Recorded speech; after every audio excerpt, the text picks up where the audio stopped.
that you have claimed, Jesus claimed, what was lost, eternally lost, and what was broken beyond repair. And that's a thing to remember. And as we take communion this morning, it's a time of remembrance. I just want to say a few words about that before you're seated. And I decided to, out of Luke 22, this won't be on the screen, but I wanted to read about the Last Supper. It says, "Then came the day of unleavened bread, on which the Passover lamb had to be sacrificed." You know, Jesus hadn't died yet. That sacrifice had not happened. That sacrifice that was once and for all. And so they're celebrating the Passover, and an innocent lamb would be shed, his blood would be shed in remembrance of the Passover. And it says that Jesus sent Peter and John saying, "Go and make preparations for us to eat the Passover." "Where do you want us to prepare for it?" they asked.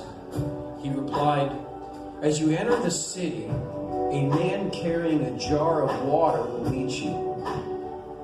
Follow him to the house that he enters, and say to the owner of the house, 'The teacher asks, where is the guest room, where I may eat the Passover with my disciples?'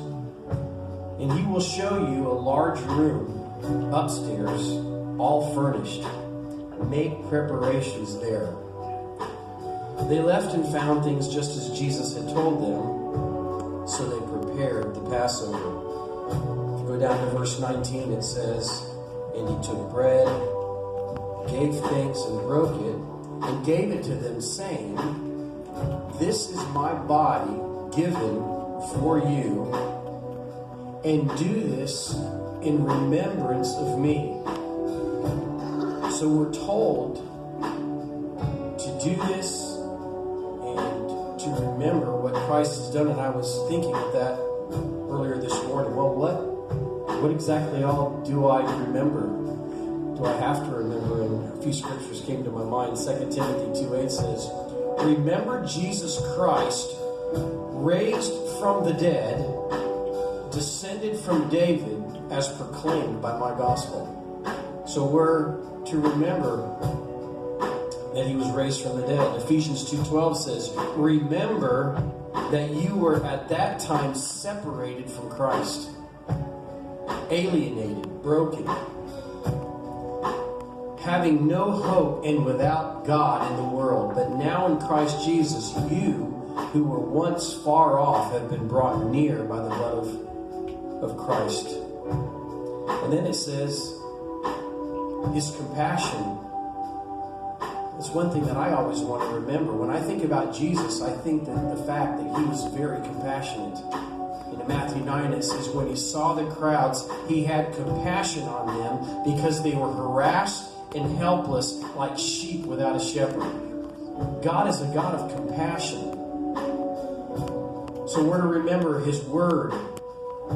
In my life, and many of you remember times of faithfulness and the mercy that he has, the provision that many of you have experienced in your life, the healing that's come in a powerful way. In my life, I've experienced that.